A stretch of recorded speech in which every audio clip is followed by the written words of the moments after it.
اعوذ باللہ من الشیطان الرجیم، بسم اللہ الرحمن الرحیم۔ اب یعنی شیطان تو نکل چکا ہے، اسے قیامت تک کے لیے مہلت مل چکی ہے، اور اب اللہ تعالیٰ نے آدم علیہ السلام کو نصیحت کی ہے اور ان کی بیوی کو سیدہ حوا کو، وَيَا آدَمُ اسْكُنْ أَنْتَ وَزَوْجُكَ الْجَنَّةَ، اور ہم نے آدم سے کہا کہ تم اور تمہاری بیوی اب رہو جنت میں، فَكُلَا مِنْ حَيْثُ شِئْتُمَا، اور جہاں سے جو چاہو تم کھاؤ، یہ جنت اب تمہارے لیے رہنے کی جگہ ہے۔ وَلَا تَقْرَبَا هَذِهِ الشَّجَرَةَ، لیکن ایک قدغن لگا دی کہ یہ ایک ایسا درخت ہے، اس کے قریب تم نے نہیں جانا۔ مراد یہ کہ اس کو استعمال نہیں کرنا، باقی تم پوری جنت میں سے جو چاہو استعمال کر سکتے ہو۔ لیکن وہی بات جو انسان کی جبلت میں ہے، forbidden fruits are always sweet, منع کیے گئے پھل ہمیشہ میٹھے ہوتے ہیں، یعنی انسان یہ سمجھتا ہے پوری جنت میں سے۔ بیسیکلی یہ حضرت آدم علیہ السلام کی اور ان کی بیوی کی ٹریننگ ہو رہی تھی۔ اللہ نے تو اپنی ڈیسٹنی میں مقرر کر دیا تھا کہ ان کو میں نے زمین پہ اتارنا ہے، اس کے لیے ایک ٹیسٹ رکھا گیا کہ انسان کو حق اور باطل میں تمیز کا مادہ دیا جائے، اس کے باوجود بعض اوقات انسان وقتی طور پر حق سے اناد کرتا ہے اور برائی کا راستہ اختیار کرتا ہے، لیکن اس میں اپروچ یہ ہونی چاہیے کہ جب آپ کو آپ کی غلطی پر مطلع کیا جائے تو آپ رجوع کریں اور فوراً معافی مانگ لیں۔ اسی کا نام آدمیت ہے، آدم۔ اور غلطی کا احساس ہونے کے باوجود، اسے احساس دلانے کے باوجود اپنی غلطی کے اوپر جسٹیفیکیشن دینا، یہ شیطنت ہے، شیطانیت ہے۔ یہی کام شیطان نے کیا تھا جو ہم پچھلی دفعہ کور کر چکے۔ تو یہ ایک پریکٹس تھی کہ اب دیکھ لیں پورے جنت میں ہر پھل کو تم استعمال کر سکتے ہو پوری جنت کے اندر، سوائے ایک درخت کے۔ یعنی جو حلال ہے اس کا دائرہ کار بہت بڑا ہے، حرام کا دائرہ کار بڑا چھوٹا ہے۔ چند چیزیں جو حرام ہیں، باقی سب حلال ہے۔ سورۃ النساء میں آیا کہ یہ حرمت والے رشتے، آیت نمبر 22 میں 23 میں، باقی کہا کہ اس کے علاوہ دنیا کی ہر عورت تمہارے لیے حلال ہے۔ باقی آپ دیکھ لیں کھانے پینے کی چیزوں میں بھی چند ایک چیزیں جو حرام ہیں، باقی جو چیز نہیں بتائے گی وہ اپنی اصل میں حلال ہے۔ تو یہاں پہ بھی اللہ تعالیٰ نے بیسیکلی یہ پریکٹس کروائی کہ انسان ہمیشہ اس کی طرف مائل ہوتا ہے جس چیز سے اسے منع کیا جاتا ہے۔ یہی ہمارے ماں باپ کے ساتھ بھی ہوا۔ اللہ تعالیٰ نے فرمایا پوری جنت ہے لیکن یہ ایک درخت ہے۔ اب اس درخت کی کوئی تفصیل نہیں آئی کہ یہ کون سا درخت تھا، اور نہ یہ کوئی اتنا اہم ہے کہ وہ درخت کون سا تھا کہ جس کا فروٹ کھانے کی وجہ سے اللہ تعالیٰ نے انہیں جنت سے نکال دیا اور سارے معاملات ہوئے۔ اس میں میسج یہ ہے کہ اللہ تعالیٰ نے جن چیزوں سے منع کیا ہے اس میں بچنے میں ہی عافیت ہے، پوری زندگی کے اوپر اس کو لے کے چل رہا ہے۔ فَتَكُونَا مِنَ الظَّالِمِينَ، اگر ایسا ہوا تو پھر تم دونوں ظالموں میں شمار ہو جاؤ گے۔ اچھا، اب یہ جتنی آیات مسلسل 1 درجن سے زیادہ آیات ہیں، آپ دیکھیں گے اس میں تثنیہ کا صیغہ استعمال ہوا ہے۔ تم دونوں، تم دونوں، ان دونوں نے یہ کیا، ان دونوں نے پھر معافی مانگی، ان دونوں کو معاف کر دیا۔ یعنی اللہ تعالیٰ نے سنگل آؤٹ نہیں کیا مرد کو اور نہ عورت کو۔ کرسچینٹی کے اندر یہ سمجھا جاتا ہے کہ یہ ایکسس آف ایول، ایو ہے، یعنی ہوا۔ ایو سیدہ ہوا کے لیے انگلش میں لفظ استعمال ہوتا ہے، اسی سے ڈرائیو ہوا ہے ایول، یعنی ایو نے گناہ کروایا ابا سے ہمارے، وہ یہ کانسیپٹ ہے ادھر۔ لیکن قرآن حکیم میں جہاں بھی یہ چیز آئے گا آپ دیکھیں گے کہ ان دونوں نے یعنی صیغہ سنگولر کا نہیں استعمال ہوا، تثنیہ کا ہوا ہے۔ جمع کا اس لیے نہیں ہوا کہ جمع عربی میں 3 سے شروع ہوتی ہے، لیکن مشرق سنگولر، مشرقین 2 مشرقیں، مشارق 3 یا 3 سے زیادہ۔ تو یہاں پہ آپ دیکھیں تثنیہ کے صیغے آپ کو ملیں گے۔ فوسوس لہما، ان دونوں کو وسوسہ دلایا.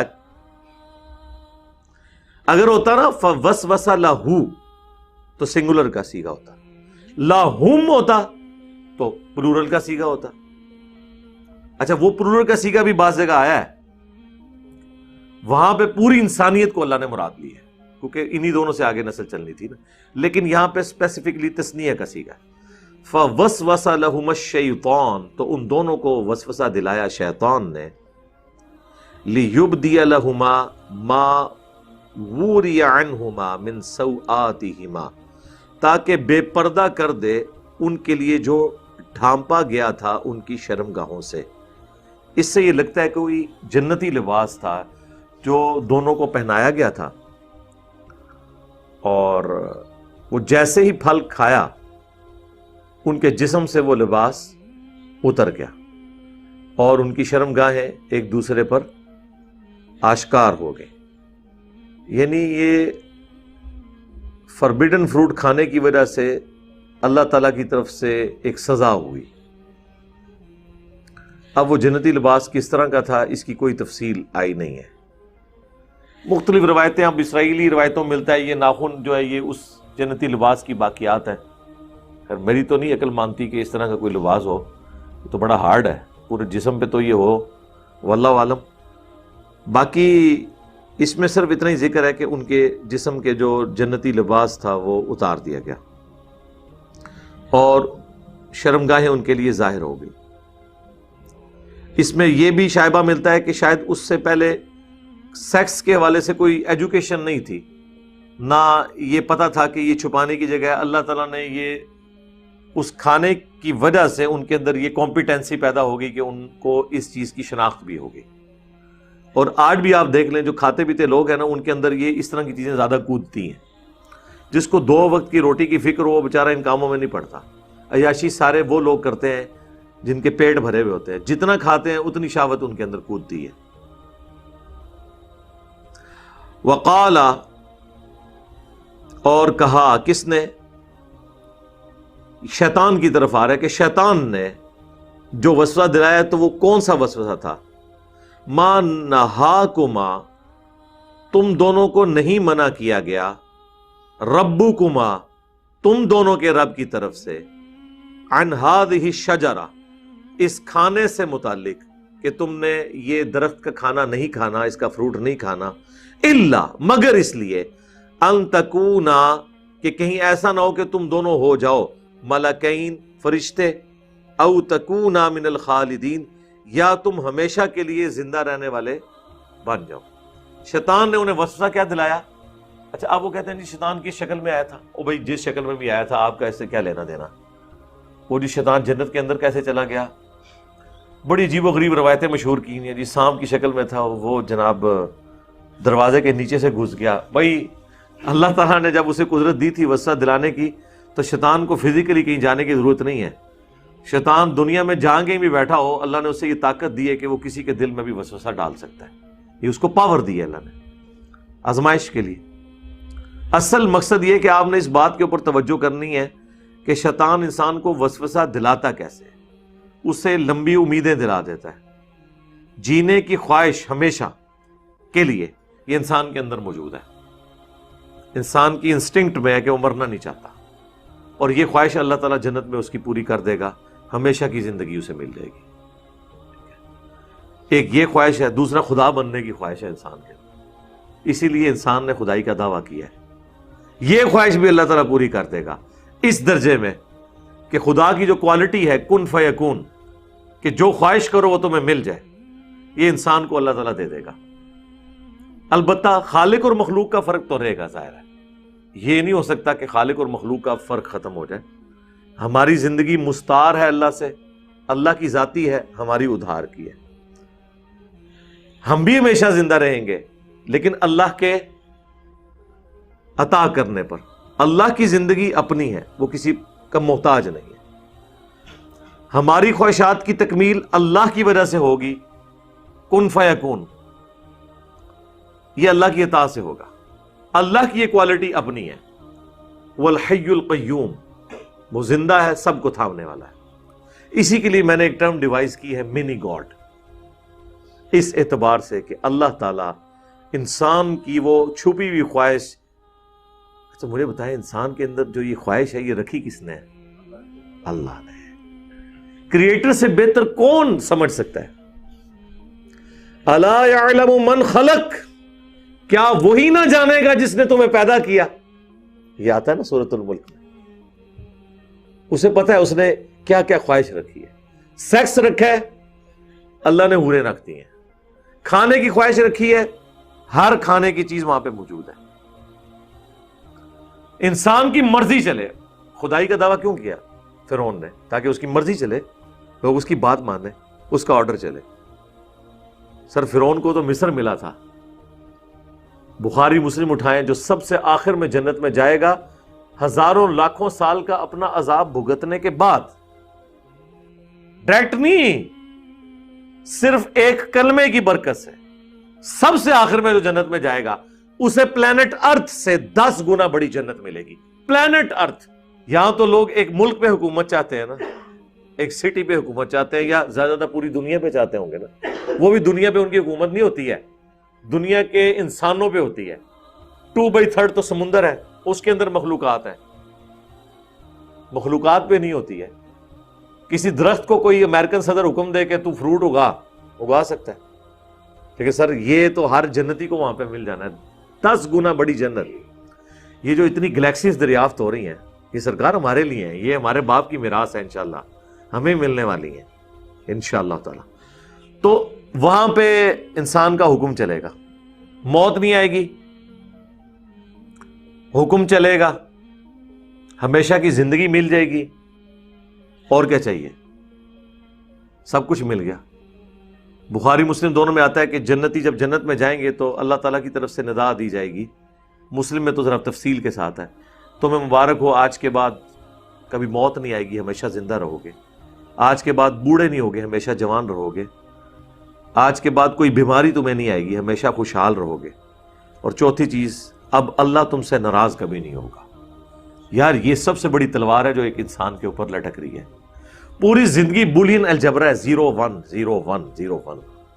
میں نے یہ ادھر 1 کر دینا ہے کیونکہ اس پہ اللہ کی رضامندی ہے اور ناراضگی نہیں ہے، یہاں میں نے 0 کر دینا ہے کیونکہ یہ اللہ نے منع کیا ہے۔ یہ جو ٹینشن کی زندگی ہے جو صحیح مسلم میں آئے کہ مؤمن کے لیے دنیا قید خانہ ہے اور کافر کے لیے جنت ہے۔ قید خانہ ہے نا اس حوالے سے، ویسے تو ہنسانہ ہے سرکار، ہم سے کوئی پوچھے ہم قید خانے میں بھی جنت میں رہ رہے ہیں، یعنی میں تو اس وقت دنیا میں جو بڑے بڑے قید خانوں میں زندگی گزار رہے ہیں ان میں سے میں ایک ہوں، میں ایک آزاد زندگی نہیں گزار سکتا، ونریبل ہوں نا، دعوت کے والے سے بزرگان دین اور ان کے ماننے والوں سے خطرات لاحق ہے، کافروں سے نہیں، بزرگان دین کے ماننے والوں سے۔ لیکن جو فی دنیا حسن ہے کہ دنیا میں اللہ تعالیٰ آپ کو ایک غنی کر دیتا ہے، آپ گاڈ اورینٹڈ ہو جاتے ہیں، اللہ کی طرف متوجہ ہوتے ہیں، تو دنیا میں تکلیف جھیلنا آسان ہو جاتا ہے۔ تکلیفیں ختم نہیں ہونی، اگر ہونی ہوتی تو پیغمبروں کی ختم ہو جاتی، حسین ابن علی کی ختم ہو جاتی، نہیں ختم ہوئی، جھیلنا آسان ہو جائے گا۔ اسی کو کہا گیا فی الدنیا حسنہ وفی الآخرۃ حسنہ، تو پھر واقعی وہ اپنی پرفیکٹ ڈیفینیشن میں حسنہ ہوگا۔ دنیا ناقص ہے، آخرت پرفیکٹ ہے۔ اس کی ایک اور بڑی مثال ہے، دنیا میں آپ جتنی مرضی محنت کر دیں، جو آپ کا مقدر ہے وہ آپ کو ملے گا۔ یہ ہو نہیں سکتا کہ جو آپ نے محنت کی ہے ایگزیکٹلی اتنا آپ کو ملے۔ یہ ہو سکتا ہے کہ آپ نے کم محنت کی، زیادہ مل گیا، کیونکہ دنیا میں یہ نقص ہے، لیس للانسان الا ما سعی۔ یہ آخرت کے بارے میں، دنیا کے بارے میں نہیں ہے۔ جو انسان کوشش کرتا ہے اس کے لیے وہی ہے۔ آخرت میں ایسا نہیں ہے، دنیا میں اگر کسی نے ایفرٹ پٹ کی ہے نا، ایٹ لیسٹ اتنا تو اسے ملے گا، بلکہ اتنا بھی نہیں، قرآن نے کہا 10 گنا، اور کسی کے لیے 700 گنا، کسی کے لیے اس سے بھی زیادہ۔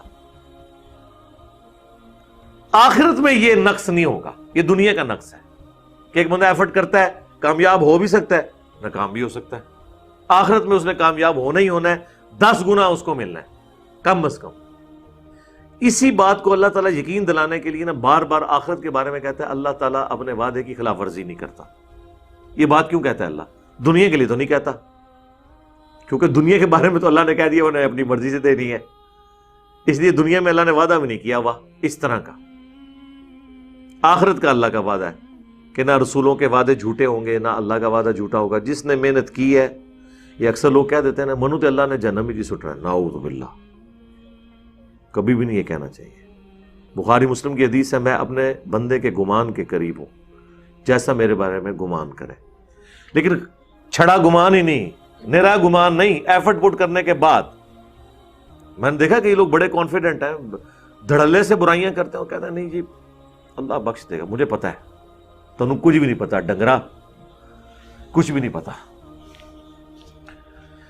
اگر یہ بات ہوتی تو پیغمبر ڈرا کے جاتے. ہاں پوری ایفرٹ پٹ کرنے کے بعد اگر آپ سے کوئی پوچھے کہ ہاں جی آپ کو یقین ہے آپ نے جنت میں جانا ہے، تو آپ کہا کریں انشاءاللہ مجھے یقین ہے کہ میں نے جنت میں جانا ہے، کیونکہ میرے پیغمبر کا وعدہ سچا ہے، میرے رب کا وعدہ سچا ہے کہ جو پیغمبروں کی پیروی کریں گے ہم انہیں جنت میں بھیجیں گے. یہ قصہ آدم اور ابلیس جب شروع میں آیا ہے سورۃ البقرہ میں، تو اللہ تعالیٰ نے کیا فرمایا کہ قُلْ نَهْبِطُوا مِنْهَا جَمِيعًا، پھر ہم نے آدم اور اس کی بیوی سے کہا تم سب کے سب زمین میں اتر جاؤ. فَإِمَّا يَأْتِيَنَّكُم مِّنِّي هُدًى، اب جب کبھی بھی کوئی میری طرف سے ہدایت کی کتاب تمہارے پاس آئے گی، فَمَن تَبِعَ هُدَايَ فَلَا خَوْفٌ عَلَيْهِمْ وَلَا هُمْ يَحْزَنُونَ، جو بھی قرآن کی یا کتابوں کی پیروی کر لیں گے پیغمبروں کی، انہیں قیامت کے دن نہ کوئی خوف ہوگا نہ کوئی غم. اور جو اللہ کی آیات کو جھٹلائیں گے وہ ہوں گے اہل جہنم، رہیں گے اس میں ہمیشہ ہمیشہ. اللہم اجرنا من النار، اللہم انا نسألک جنت الفردوس مع النبیین والصدیقین والشہداء والصالحین، آمین. تو وہاں پہ دیکھ لیں اللہ نے وعدہ کر دیا ہے آخرت میں کوئی نقصان نہیں. اس لیے آپ دیکھیں جگہ جگہ قرآن میں یہ بھی آتا ہے ہم کسی کے عمل کرنے والے کے عمل میں کمی بھی نہیں کریں گے، اس کو کوئی نقصان بھی نہیں ہوگا. یہ اس لیے کہا جاتا ہے کہ دنیا میں یہ رول نہیں ہے نا. انسان کو وسوسہ آ سکتا تھا کہ اگر محنت کا رزلٹ ہی نکلنا ہے تو ڈاکٹر طاہر القادری صاحب نے تھوڑی محنت کی ہے، وزیر اعظم تو کوئی نہیں بنے. ہاں کسی کو خیال آ سکتا ہے نا، ہر حربہ انہوں نے استعمال کیا ہے. ٹھیک، تو آخرت کے لیے جو محنت کرتا ہے نا اسے انعام مل جانا ہے، اس کو کوئی گلہ شکوہ نہیں ہوگا. اب یہ انسان کے اندر خواہشات کچھ چھپی ہوئی ہیں، وہ پوری ہونی ہے جنت میں جا کے، لیکن خواہشات اندر موجود ہیں. یہ ساری باتیں مجھے اس لیے ذہن میں آئی، یہ بڑی ایک بعض اوقات چیز سمجھ نہیں آتی ہے کہ جب انسان کو فرشتوں نے سجدہ کر دیا، اب انسان کو کون سی چیز ہے جو وسوسہ دلا رہی ہے کہ وہ فرشتہ بننے کی خواہش کر رہا ہے؟ بھئی تیرا مرتبہ تو بڑا اونچا ہے، تو کیوں اپنے آپ کو گرا رہا ہے؟ اور دوسری بات او تکونا من الخالدین، کہ یا تم ہمیشہ رہنے والوں میں شامل نہ ہو جاؤ. یہ وہ چیز ہے کہ انسان ہمیشہ رہنا چاہتا ہے. انسان کو یہ پتہ چل گیا تھا کہ موت مجھے آنی ہے. شیطان نے اسے یہ وسوسہ دلایا کہ اگر یہ درخت کا تو نے پھل کھا لیا تو جو بھی اسے کھائے گا اسے موت نہیں آئے گی، وہ فرشتوں کی طرح ہو جائے گا. کیونکہ فرشتوں کو بھی موت نہیں آنی، وہ قیامت کی موت تو آنی آنی ہے، ہمیشہ کی زندگی ہے ان کے لیے. تو انسان کے اوپر جزوی فضیلت فرشتوں کو یہ حاصل ہے. موت بہرحال ایک نقص تو ہے نا دنیا کے اعتبار سے، یہ تو نیک بندہ بھی پسند نہیں کرتا موت کو.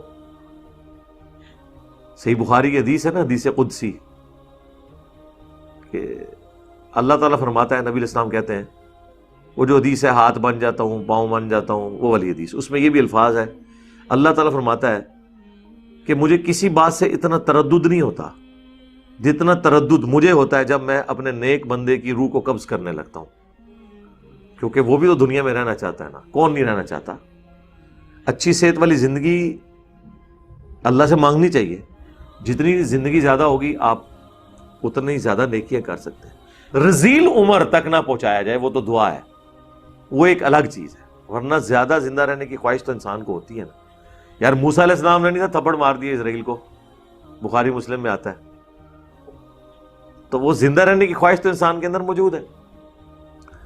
تو یہ ایک جزوی فضیلت ہے جو انسان نے یہ نہیں دیکھا کہ مجھے اللہ تعالیٰ نے اپنی برگاہ میں مقرب بنایا، فرشتے میرے لیے گرا دیے ہیں سجدے میں تعظیماً، عبادت کا سجدہ نہیں تعظیم کا، تو اب میں نے کون سی ایسی چیز میں سے حاصل کرنی ہے.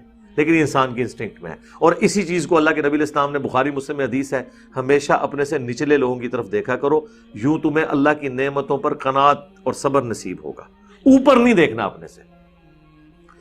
حالانکہ انسان اوپر تھا، پھر بھی انسان نے اپنی ایک کمزوری دیکھی کہ مجھے تو موت آنی ہے، اور یہ فرشتے کے اندر کوالٹی، بس وہ ایک کوالٹی دیکھی، باقی ساری چیزیں بھول گئے اور وہ فروٹ کھا لیا. یہاں بھی آج تک لوگ کہہ رہے ہیں جی وہ آب حیات ہوتا ہے کوئی، وہ حضرت خضر نے پی لیا ہوا ہے، اور تہاڈا خضر کدوں نہ مار دیتا ہے، میں وہ خضر ہے ہی کوئی نہیں سی، میرے تو مریا تہاڈا خضر. ٹھیک ہے نا، میں نے تو کتنے دلائل رکھے ہیں یار خدا کے لیے. خضر کو آپ نے مروا دیا میرے ہاتھوں، کیونکہ قرآن میں ہے سورہ آل عمران میں کہ جب میرا وہ پیغمبر آ جائے تو اے نبیو تم سب نے اس کی مدد کرنی ہے اور اس کا ساتھ دینا ہے. ٹھیک ہے، اور اگر تم اس وعدے سے پھرے تو اللہ تعالیٰ نے کہا کہ تم بھی فاسقوں میں شمار ہو جاؤ گے، تم ایک دوسرے پہ گواہ ہو جاؤ، میں بھی تم پہ گواہ ہوتا ہوں. تو آپ مجھے بتائیں کہ غزوہ بدر میں صحابہ اکرام مہاجرین اور انصار تو پروانہ وار حضور پہ اپنی جان نثار کر رہے تھے، خضر اس ٹائم کتنے سی؟ ہاں اے منو دسیا جائے، حضرت طلحہ کا ہاتھ زخمی ہو گیا احد کے اندر تیر روکتے ہوئے، خضر کتنے سی؟ ٹھیک ہے، ایسے ہاتھ ٹوٹ نہ جان جو دعویٰ کرن اور اللہ کے نبی کے دفاع کے لیے نہ پہنچے، اگر ایگزسٹ کرتے ہو، وہ ہے ہی نہیں تھے. یہ سب جعلی کہانیاں تھی. یہ خضر جو ان کو ملتا ہے وہ شیطان ہے. اس کی نشانی یہ ہے کہ جب آپ کے پاس آئے آپ نے پڑھنا لا حول ولا قوت الا باللہ. ٹھیک ہے، اگر آپ کو یہ یاد نہیں ہے تو آپ نے کہتے ہیں نام ہے بابی، نام ہے بابی، میں ہوں مسلم علمی کتابی، پھر بھی نٹ جائے گا انشاءاللہ. یہ پریکٹیکلی ہوا ہے نا جی.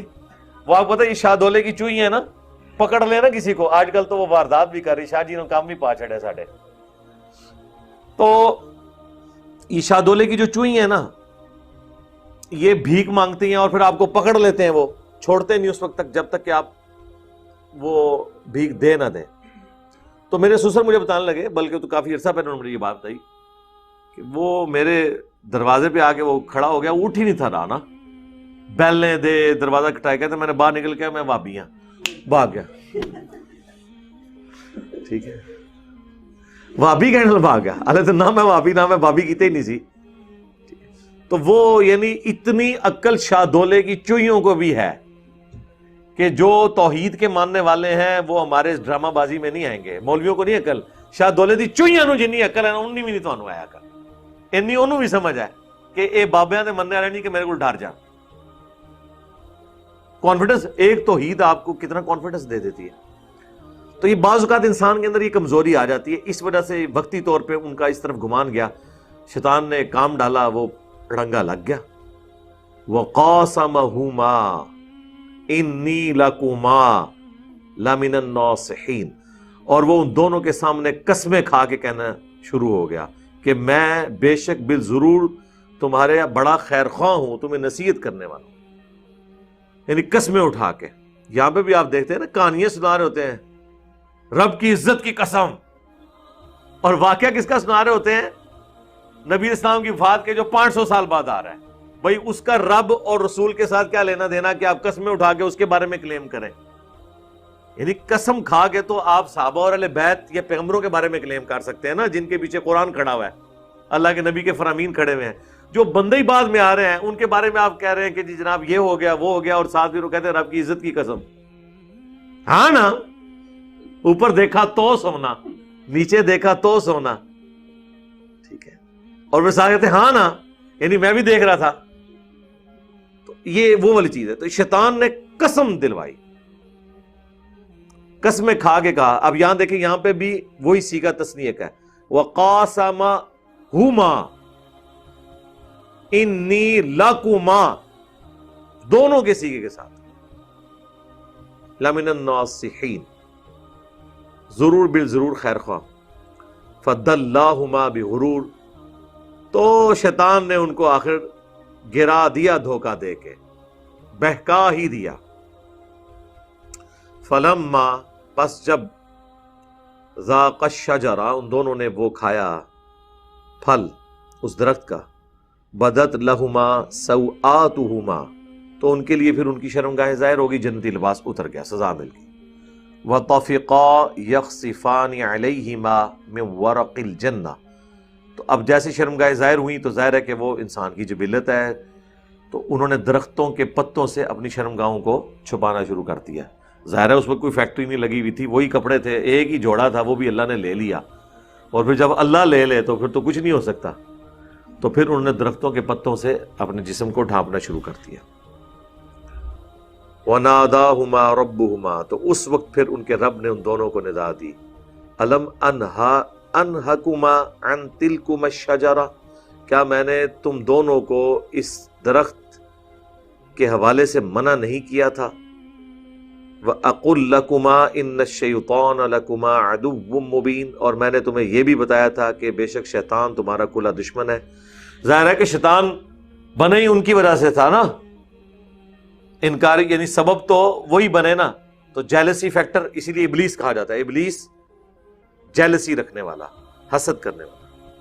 تو اللہ نے فرمایا میں نے تمہیں یہ بتایا تھا، پھر بھی تم سے یہ ہو گیا۔ اب یہاں پہ وہ فرق ظاہر ہو جائے گا۔ یہی سوال اللہ تعالیٰ نے شیطان سے کیا تھا جو پچھلی دفعہ آیا تھا، کہ شیطان سے اللہ نے فرمایا تھا تجھے کس چیز نے منع کیا جب میں نے تمہیں حکم دیا تھا کہ تم اس کو سجدہ کرو، آدم کو۔ اور یہاں پہ بھی اللہ تعالیٰ کیا فرما رہا ہے کہ تم دونوں کو میں نے بتایا تھا شیطان کھلا دشمن ہے، پھر تم نے کیوں وہ درخت کھایا؟ شیطان نے جواب دیا تھا میں اس سے بہتر ہوں۔ آدمی کا جواب سنیں کیا ہے، اور دیکھ لیں کہ ہم آدم کے ساتھ ہیں یا شیطان کے ساتھ ہیں۔ قالا، ان دونوں نے کہا ربنا ظلمنا انفسنا، اے ہمارے رب ہم نے ظلم کیا اپنی جانوں پر، وَإِن لَّمْ تَغْفِرْ لَنَا، اور اگر تو نے ہمیں معاف نہ کیا، وَتَرْحَمْنَا، اور ہم پر رحم نہ فرمایا، لَنَكُونَنَّ مِنَ الْخَاسِرِينَ، تو ہم ضرور بالضرور خسارہ پانے والوں میں ہو جائیں گے۔ آدم علیہ السلام نے نہ صرف ان کی بیوی نے غلطی مان لی، بلکہ اللہ کی طرف استغفار کیا، رحم کی اپیل کی، اور اللہ تعالیٰ نے ان کی توبہ قبول کر لی۔ یہاں الفاظ نہیں موجود، لیکن سورۃ البقرہ میں باقی جگہ آتا ہے کہ اللہ تعالیٰ نے ان کی توبہ قبول کر لی، ظاہر امپلائڈ ہے، اور پھر ان کو اگلا ٹاسک دیے کہ ٹھیک ہے وہ تو ہو گیا، اس سے آگے چلو۔ اب قرآن میں واضح قصہ آدم اور ابلیس میں حضرت آدم علیہ السلام کی توبہ کا ذکر بھی آیا، یہ دعا بھی آ گئی۔ اس دعا کے ہوتے ہوئے فضائل اعمال کے اندر جو کچھ لکھا ہوا ہے المستدرک للحاکم کے حوالے سے، جو بریلوی اور دیوبندی دونوں بیان کرتے ہیں، اور بڑی ہوشیاری کے ساتھ فضائل اعمال والے بابا جی نے عربی میں نیچے لکھا ہوا ہے کہ یہ حدیث ضعیف ہے، لیکن وہ عربی میں لکھا ہوا ہے، اور پھر پوچھیں گے نہیں جی ضعیف حدیث ہم فضیلت میں لیتے ہیں، کیونکہ کلمے کی فضیلت ہے کہ آدم علیہ السلام نے نبی علیہ السلام کے وسیلے سے دعا مانگی اور توبہ قبول ہوئی۔ اللہ نے پوچھا تجھے کیسے پتہ چلا؟ تو اللہ تعالیٰ سے عرض کی انہوں نے کہ میں نے تیرے نام کے ساتھ کلمے میں وہ نام لکھا ہوا دیکھا تھا، تو میں تجھے اس کا وسیلہ پیش کرتا ہوں۔ اچھا، وہ کہتے ہیں ہم یہ کلمے کی فضیلت میں ہی پیش کر رہے ہیں۔ یہ جتنے فضائل بیان کرتے ہیں نا ضعیف روایتوں سے، بناتے تو اس سے عقیدہ ہیں، پھر آگے عقیدہ تو خود بخود بن گیا نا، کہ آپ نے پھر وہ آگے نبی علیہ السلام تک نہیں نہ رہتے، بزرگوں کے بھی واسطے وسیلے ڈالتے ہیں۔ ہمیں کہتے ہیں ہم فضیلت میں لے رہے ہیں، ان کی فضیلت میں، اور خود اس سے عقیدہ بنا لیتے ہیں۔ آپ کو سمجھ آئی کتنی بڑی دو نمبری ہے؟ بتا رہے فضیلت ہو تو پھر فضیلت بھی رکھو، گھڑتے عقیدہ ہو، اور اس سے بھی آگے چلے جاتے ہیں، اپنی مرضی کی چیزیں مانتے ہیں۔ اب دیوبندیوں سے کہیں کہ انگوٹھے چومنے والی روایتیں بھی تو ہیں، فضائل میں لے لو نا، کہ حضرت ابوبکر صدیق نے کہا کہ جو انگوٹھے چومے گا میں جو ہوں، نبی علیہ السلام نے مجھے گارنٹی دی ہے کہ اللہ کے نبی علیہ السلام اس کی شفاعت کریں گے، تو وہ کہیں گے نہیں جی وہ بریلوی کرتے ہیں، ہم نے نہیں چومنے۔ تو فضیلت، یہ فضیلت تو اس میں نقل ہوئی ہے نا۔ اب فضیلت یہاں تک نہیں رہی، انہوں نے اس سے عقیدہ بنایا کہ اس سے شفاعت ملے گی، اگلا عقیدہ یہ کہ جو چوم نہیں رہا اس میں بغض ہے. کہتے ہیں دیکھیں دو بندوں کے سامنے آپ نبی علیہ السلام کا نام لے رہے ہیں, ایک انگوٹھے چوم رہا ہے ایک نہیں چوم رہا, تو عاشق رسول کون ہے؟ بھائی عاشق رسول وہ ہے جو درود شریف پڑھ رہا ہے, کیونکہ نبی علیہ السلام نے تو اس کا حکم دیا تھا. جو جامع ترمذی میں حدیث ہے, جس شخص کے سامنے میرا ذکر ہو اور مجھ پر درود نہ پڑے وہ کنجوس ہے. اللہم صلی علی محمد وعلی آل محمد. اور ترمذی میں اور حاکم میں موجود ہے, وہ برباد ہو جائے وہ شخص جس کے سامنے میرا ذکر ہو مجھ پر درود نہ پڑے. اللہم صلی علی محمد وعلی آل محمد. ایک مجلس میں ایک دفعہ پڑھ لینا کافی ہے. انگوٹھے چومنے کے اوپر زور ہے, صلی اللہ علیہ وآلہ وسلم کہنے کے اوپر نہیں ہے. اور درود شریف بھی پڑھیں گے تو آدھا صلی اللہ علیہ وسلم وآلہ وسلم بہت تھوڑے لوگ پڑھتے ہیں, ٹریننگ میں نہیں. ہاں شیعہ کے ہاں یہ اسٹیبلش ہے, وہ آلہ کے ساتھ پڑھتے ہیں. تو جو کام کرنے والا تھا وہ کیا نہیں اور عقیدے بنا لیے, اور باقاعدہ دعائیں لکھی ہوئی ہیں, پھر وسیلہ اور پتہ نہیں کیا کچھ بناتے ہیں. وسیلے کو ہم بھی مانتے ہیں لیکن یہ والا پنجابی والا وسیلہ نہیں. اس کے لیے میری یوٹیوب کے اوپر ویڈیو دیکھ لیں, وسیلے کے نام پر دھوکہ, وسیلہ اور توسل کے صحیح احکام و مسائل, قبر رسول سے شفاعت, مجھے اپنے بعد تم سے شرک کا خوف نہیں ہے. یہ ساری ویڈیوز ہیں جو میں نے اسی ٹاپک کو کور کیا. توحید سے متعلق 10 دھوکے. تو قرآن میں واضح آ گیا ہے, یہ اتنی امپورٹنٹ دعا تھی یار. 7 دفعہ قصہ آدم اور ابلیس ذکر ہوا ہے. اللہ تعالیٰ نے 7 جگہ مس کر دی ہے وہ دعا جو حاکم کے اندر آ گئی ہے. یہ تو بہت بڑی چیز تھی. دعا تو قرآن میں ہی آئی ہوئی ہے. جب یہ دعا دکھاتے ہیں نا, پتہ ہے وہ کیا کہتے ہیں؟ ایوی سی نالو بھی پڑی سی. اللہ دے بندے ہو, ایک کام تھوڑے مولوی کر دینے. صحابہ نے کبھی یہ کام نہیں کیا کہ ربنا آتینا فی الدنیا حسنہ وفی الآخرۃ حسنۃ وقنا عذاب النار کے بعد پڑھے وقنا عذاب القبر وقنا عذاب الحشر. انہوں نے سمجھا کہ حضرت آدم علیہ السلام بھی وقنا عذاب الحشر وقنا عذاب القبر پڑھتے سن نال. انہوں نے یہی پڑھا تھا جو دعا ذکر ہو گئی. تمام انبیاء کی دعائیں آپ دیکھ لیں, کوئی واسطے وسیلے اس کے اندر نہیں ہیں. 40 سے زیادہ دعائیں آئی ہیں ربنا کے ساتھ پیغمبروں کی. تو آپ سے کہیں گے نہیں دیکھیں جی پیغمبر اس لیے ذکر نہیں کرتے تھے, پیغمبر اور اللہ تو ڈائریکٹ ہوتا ہے نا جی. اچھا, تو اس کا مطلب یہ ہے کہ پیغمبر اپنے ساتھ جوڑنے آئے تھے لوگوں کو, اللہ کے ساتھ جوڑنے نہیں آئے تھے.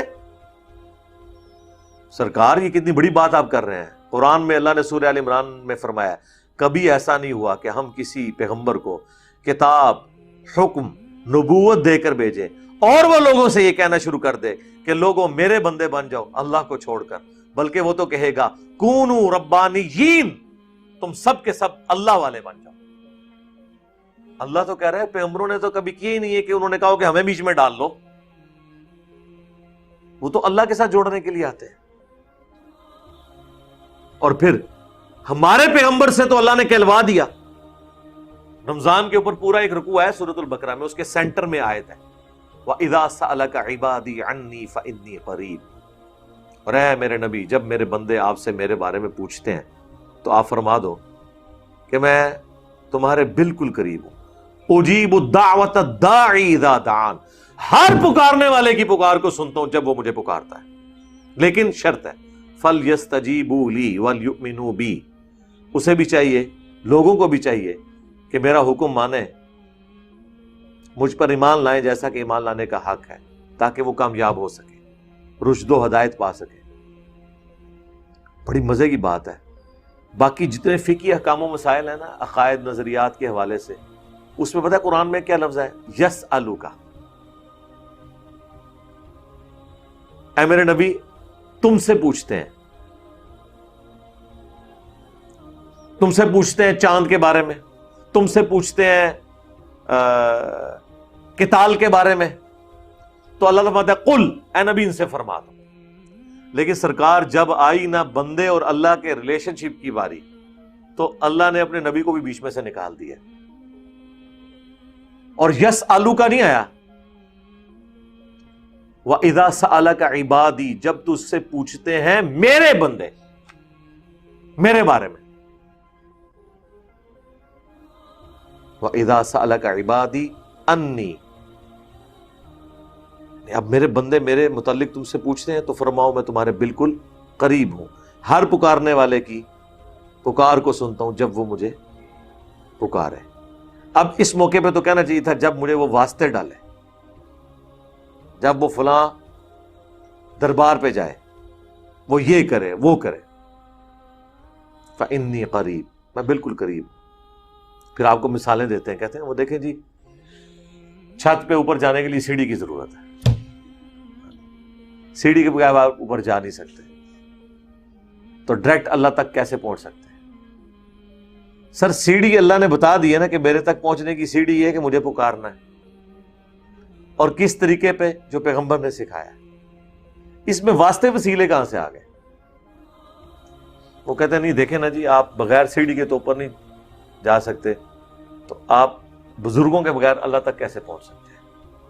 بھئی چھت پہ تو نہیں آپ جا سکتے، لیکن اللہ کے لیے آپ اس طرح کی مثال دیں گے تو قرآن میں تو جگہ جگہ ہے اللہ تعالیٰ کے لیے کوئی مثال بیان نہ کرو، وَلَا تَقُولُوا عَلَى اللَّهِ إِلَّا الْحَقِّ، صرف وہی کہو جو حق پر مبنی۔ تو اس میں نے ان کے لیے ایک پھکی اینٹی وینم تیار کیا ہوا ہے، اور ٹائم قیامت تک کے لیے اس کا جواب دو کہ دنیا میں ساری مخلوقات مل کے اگر کسی جج کے سامنے گواہی دے دیں کہ یہ شخص مجرم ہے، دنیا کی عدلیہ اس کے خلاف فیصلہ دے دے گی، لیکن زمین و آسمان کی ساری مخلوقات مل کے کسی بے گناہ کے بارے میں اللہ کی بارگاہ میں مقدمہ قائم کر دیں، کیا اللہ بھی سزا دے گا؟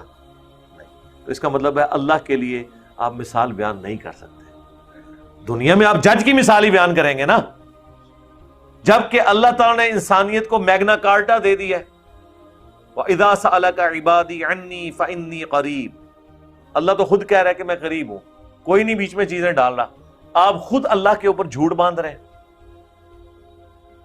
ہاں دعا کا پروٹوکول ہے، اور جامع ترمذی میں حدیث ہے جو شخص اللہ کا ذکر اور دعا کرنے سے پہلے اللہ کا ذکر اور دروشی پڑھ کے متوجہ ہوتا ہے، اللہ تعالیٰ اس کی دعا قبول کرتا ہے۔ یہ چیز ہے، جامع ترمذی میں 593 نمبر یہ حدیث ہے۔ تو یہ دعا بالکل واضح آ گئی ہے۔ اب اس دعا کے اب یہ لے کے جائیں، آپ 14 ٹیکے لگیں گے آپ کو، آپ مولوی سے جا کے پوچھیں گے قرآن میں تو یہ دعا آئی ہوئی ہے، تو دس ماما تیری دعا کیڑی آیت وچ لکھی ہے، تو آپ کے اوپر گستاخی کے فتوے لگائے گا۔ قال اهبطوا بعضكم لبعض عدو، اللہ نے پھر فرمایا اتر جاؤ اب زمین پہ، تم میں سے بعض کے دشمن ہوں گے۔ ظاہر ہے کہ جیلسی فیکٹر بھی موجود ہوگا، اور بعض کے دشمن سے مراد ہے شیطان انسان کا دشمن ہوگا، کیونکہ ہر ابن آدم کے ساتھ ایک شیطان بھی پیدا ہوتا ہے جو اس کے ساتھ اٹیچ ہو جاتا ہے، جو صحیح مسلم میں حدیث ہے، بخاری میں بھی ہے، مسلم میں تفصیل کے ساتھ ہے، ہر انسان کے ساتھ ایک جن اور ایک فرشتہ اٹیچ ہے۔ جن وہ شیطان جو اسے برائی کی طرف بلاتا ہے، اور فرشتہ اسے اچھائی کی طرف بلاتا ہے، وہ بعض کے دشمن ہے۔ وَلَكُمْ فِي الْأَرْضِ مُسْتَقَرٌّ وَمَتَاعٌ إِلَىٰ حِينٍ، اور تمہیں زمین میں رہنا ہے کچھ عرصے کے لیے، اور وہاں تمہارے لیے نفع اٹھانے کی جگہ موجود ہے۔ اللہ نے سارے ریسورسز دنیا میں دے دی ہیں، یہ تمہارا ٹیسٹ ہے۔ تو وہ ایک چھوٹا منی ٹیسٹ ہوا ہے جنت کے اندر کہ یہ کام نہیں کرنا ورنہ جنت سے نکل جاؤ گے، وہ کام کر لیا، رزلٹ نکل آیا، ایک چھوٹا ٹیسٹ تھا۔ پھر اللہ نے کہا اب تو نکل تو گئے ہو، اب زمین پہ تمہیں بساؤں گا، وہاں بھی یہ حکم دوں گا کہ یہ کرنا ہے یہ نہیں کرنا، تو جو کرے گا وہ جنت میں چلا جائے گا، جو انکار کرے گا نافرمانی کرے گا وہ جائے گا جہنم میں۔ اور دنیا میں یہ ہو رہا ہے، آپ دیکھ رہے ہیں، اللہ تعالیٰ نے چیزیں رکھ دی۔ آخرت کا فیصلہ دنیا میں ہی نظر آ جاتا ہے کہ کون پیروی کر رہا ہے پیغمبروں کی کتابوں کی اور کون نہیں کر رہا۔ تو یہ اللہ تبارک و تعالیٰ نے ایک ٹیسٹ پرفارم کیا بندے کے اوپر، اور اس کے بعد اسے اب مین ٹیسٹ میں بھیج دیا ہے۔ ایک سمجھ لے پہلے کوئز ہوا تھا، اس میں تو ناکام ہوا انسان، لیکن اب ناکام نہیں اسے ہونا چاہیے، کیونکہ ناکامی تو ایک دفعہ ہی ہوتی ہے نا، دوبارہ تو نہیں ہونی چاہیے۔ قال فیہا تحیون وفیہا تموتون ومنہا تخرجون، اللہ نے یہ بھی فرمایا اسی میں تم زندہ رہو گے، اسی میں تم مرو گے۔